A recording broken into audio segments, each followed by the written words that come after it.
이곳은 과거 백곡중학교가 있던 곳으로 리모델링을 통해 우리 민족 문학을 한눈에 알아볼 수 있는 진천문학관으로 새롭게 태어났다. 문학의 향기가 머무는 진천문학관은 두 개의 전시실로 구성되어 있는데 먼저 1층의 제1전시실은 문학의 뜰이라는 테마를 갖고 있다. 감성적인 디스플레이와 함께 가슴에 와닿는 문구들이 전시되어 있어 문학에 대해 생각하며 거닐 수 있는 공간이다.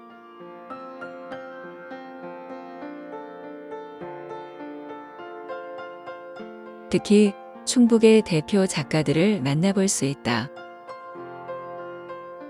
충북의 대표 작가 15인을 통해 따뜻한 감성과 문학적 소양을 길러주기 위한 공간이다.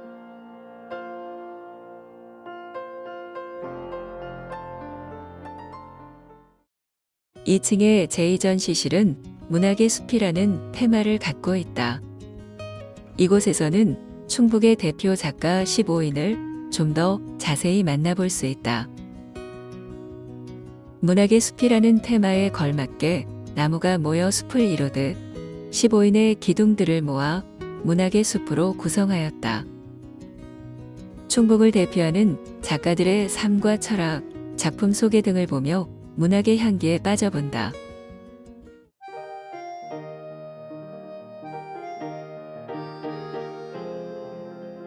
권구현은 한국 시단에 아나키즘에 깃발을 올렸던 시인으로 소설가, 화가 등 다양한 활동을 했다.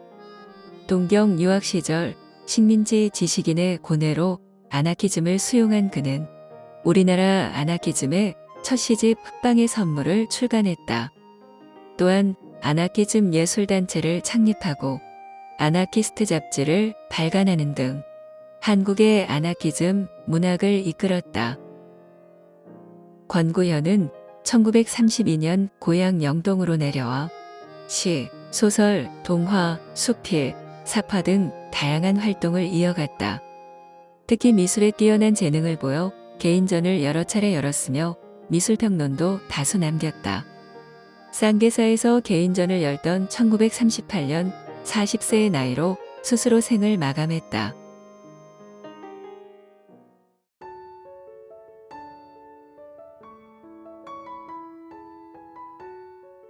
홍명희는 조선 후기 민중들의 삶을 사실적인 시각으로 그려낸 걸작, 임꺽정의 작가이다.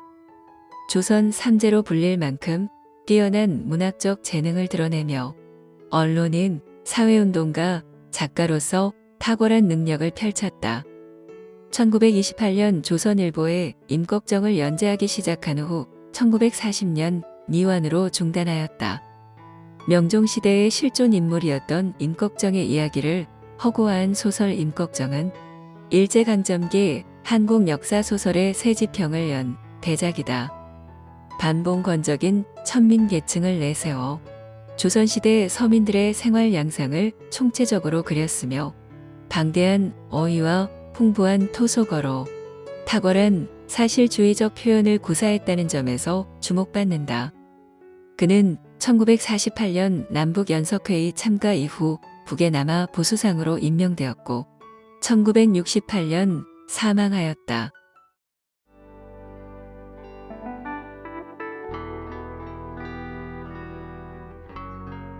신채호는 그의 생애를 통틀어 언론인, 독립운동가, 민족주의자, 사학자, 문인, 무정부주의자 등 다양하게 규정되고 있다.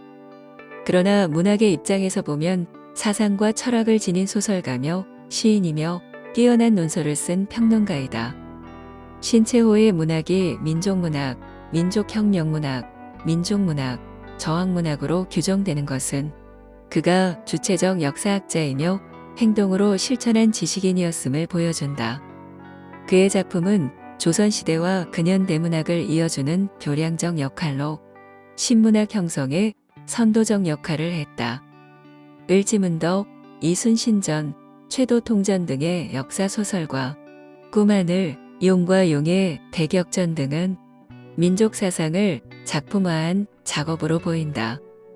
일제와의 타협을 용납하지 않고 1910년 일본의 나라를 빼앗기자 중국으로 망명하여 독립운동을 하다가 일제에 체포되어 중국 위순 감옥에서 순국했다.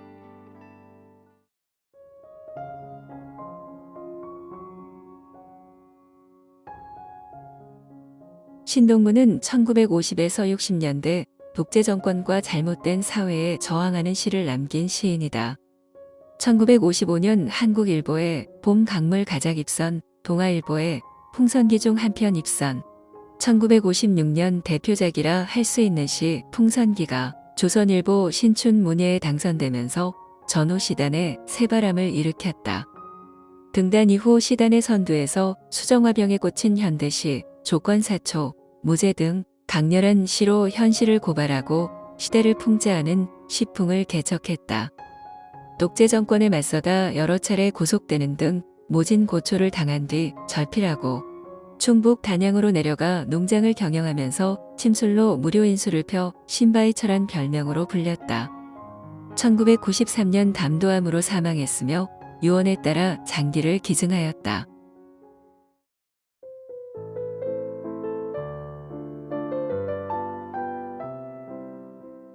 김기진은 1920년대 한국 근대 비평의 기초를 개척한 비평가이자 다수의 문학작품을 발표한 문학가이다. 영동 공립보통학교에 재학 중 일본으로 건너가立교대학 입학, 노동운동에 관심을 가졌으며 박영희, 김복진 등과 파스큘라를 결성하고 카프의 이론적, 실질적 지도자의 역할을 했다. 그러나 1935년 카프 2차 검거 때 해산계를 제출, 스스로 경향문학의 한 시대를 마감했다. 박영희와 여러 차례 논쟁을 벌였으며 이 일을 두고 프로문학이 얻은 것은 이데올로기여 잃은 것은 예술이다. 라고 뼈아픈 진술을 남긴다. 1938년 창씨 계명으로 자신과 문단에 씻을 수 없는 상처를 남겼으며 6.25 때 인민재판으로 사형 선고를 받았으나 살아남았다. 이후 역사소설 발표, 신문사 주필 등으로 활동하다가 1985년 지병으로 사망했다.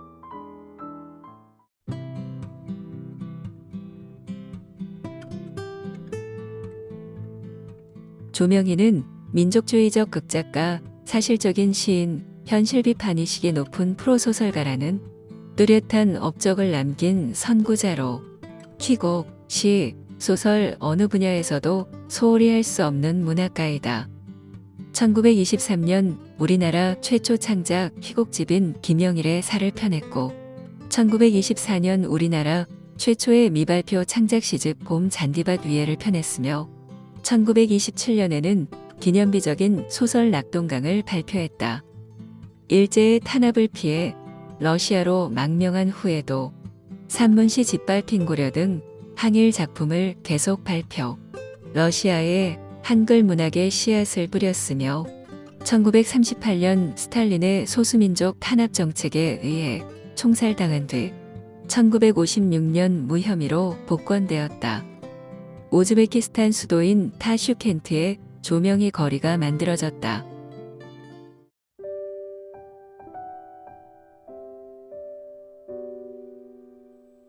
조벼감은 광복기의 시인, 소설가, 평론가로 활발하게 활동했던 문인이다.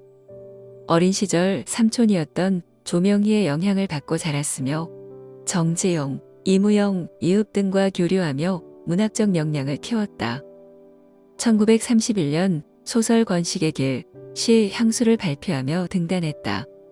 1930년대 중반부터 카프, 구인회 등의 동인으로 활동하며 일제강점기 후반에 황폐화된 우리 민족의 이야기를 진실하게 담아냈다. 광복 이후 설립한 건설출판사는 카프계와 민족진영 문인들의 창작집의 산실로 정지용 시집, 낙동강 등 많은 문학, 예술 종합지 등을 발행하며 당대의 출판 문화를 이끌었다. 1949년 월북했으며 북한에서 시집 벼감 시선을 간행했다.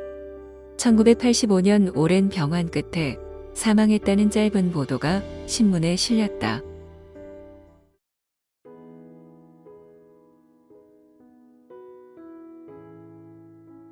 정호승은 일제강점기 우리 민족의 삶을 사실적인 농민시로 나타낸 시인이다. 아름다운 충주 농촌의 모습과 일제강점 아래 일그러지는 삶의 모습을 동시에 담았다. 1930년대 대표적 문예지인 조선문학을 발행하며 이무영, 지복문, 이흡 등 동양 시인들과 함께 30년대 문단을 이끌었다. 1939년 민족의 아픔과 농민의 고난, 서정을 그린 시집 모밀꽃을 조선문학사에서 발간했다. 해방 이후 사회주의 운동 관련 사건들로 옥고를 치르기도 했다. 1950년 한국전쟁 중 충주지역 예술동맹위원장을 지낸 후 월북했으며 이후의 삶은 알려지지 않고 있다.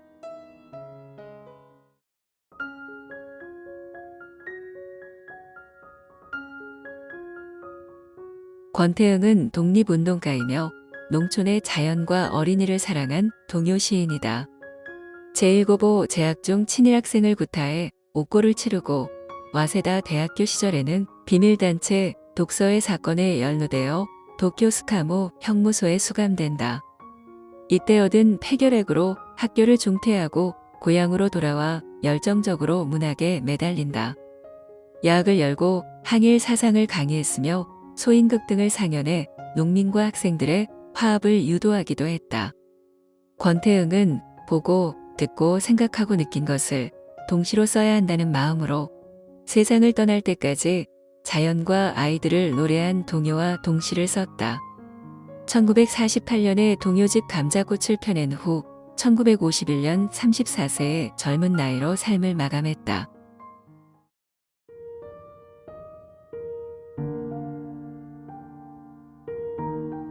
이흡은 카프의 책기에 등단, 해방 공간에서 잊혀진 시인들 중 한 명으로 그 흔적을 찾기 어려운 시인이다. 충주시 신리면 신의실에서 출생한 이흡은 1915년 용원 보통학교에 입학, 글벗 이무영을 만났고 후에 함께 문학 공부를 하였다. 이흡은 1933년 신선한 일제치하의 삶을 풍자한 시 피에로의 노래로 등단했으며 주로 동아일보, 조선일보 지면을 통해 작품을 발표했다. 또한 고향의 후배 시인인 정호승, 지복문을 도와 문예지를 통해서도 작품 활동을 하였다.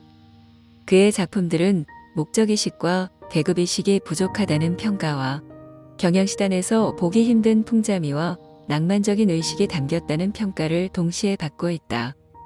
이흡은 불안했던 한국 근현대 역사 속에서 미완의 비극으로 사라진 양심적 시인으로 기록되고 있다.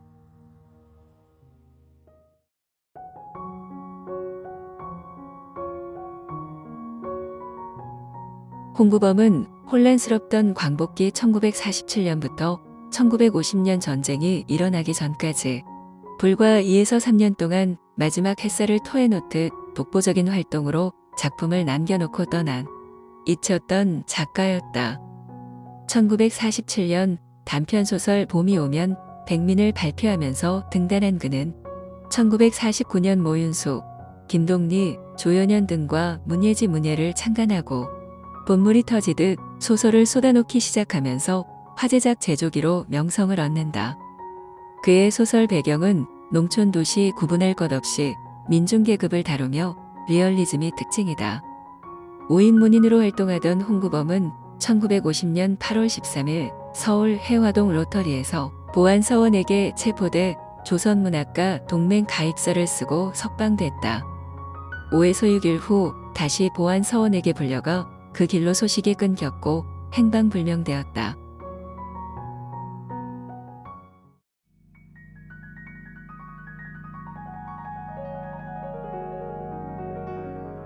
이무영은 농민과 생활하고 흙냄새를 맡으며 그들의 삶을 이야기로 쓴 농민문학의 개척자이다.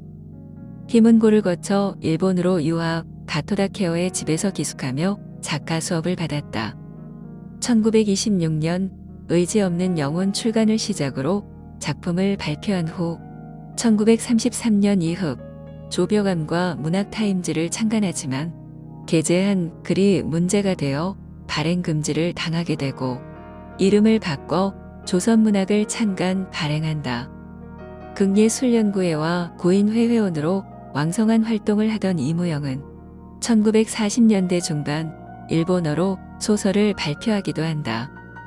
6.25 전란 중에 해군 소령으로 입대해 국방부 정훈국장을 역임했으며 예비역 편입 후 각종 문학단체 활동을 하다가 1960년 뇌일열로 사망했다.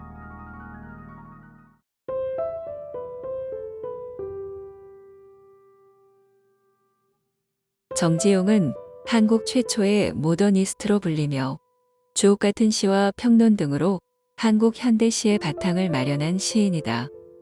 옥천 출생으로 일본 교토의 도시샤대학 영문과 유학 후 귀국해 히문고보의 교사로 부임할 때까지 끊임없이 고향에 대한 그리움과 정경을 아름다운 시구로 표현하였다.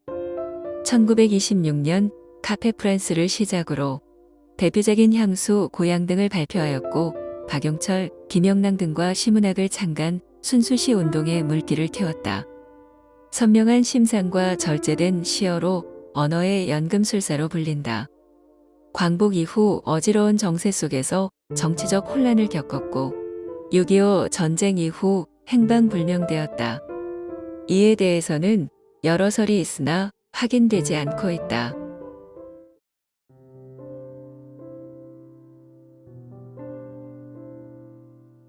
오장환은 서정주, 이용학과 함께 1930년대 시단의 삼재로 불린 시인이다.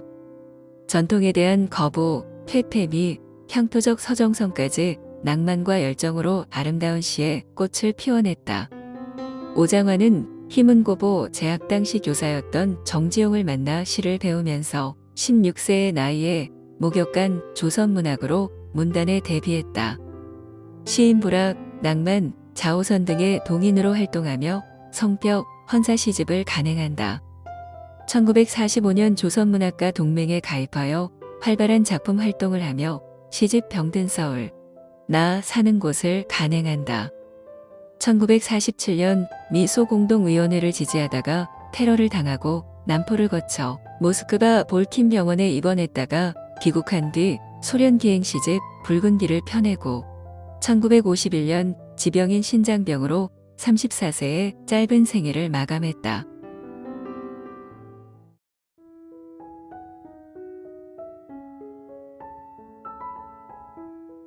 박재류는 주지적 모더니즘 계열의 마지막 모더니스트 시인이다.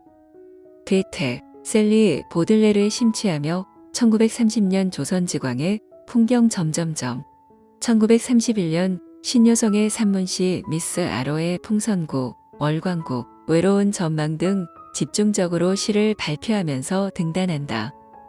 당대 최고의 평론가 김기림은 1933년의 시단의 회고와 전망을 통해 박재륜의 시가 이미 매우 익숙한 시상에 도달하고 있다고 호평했다.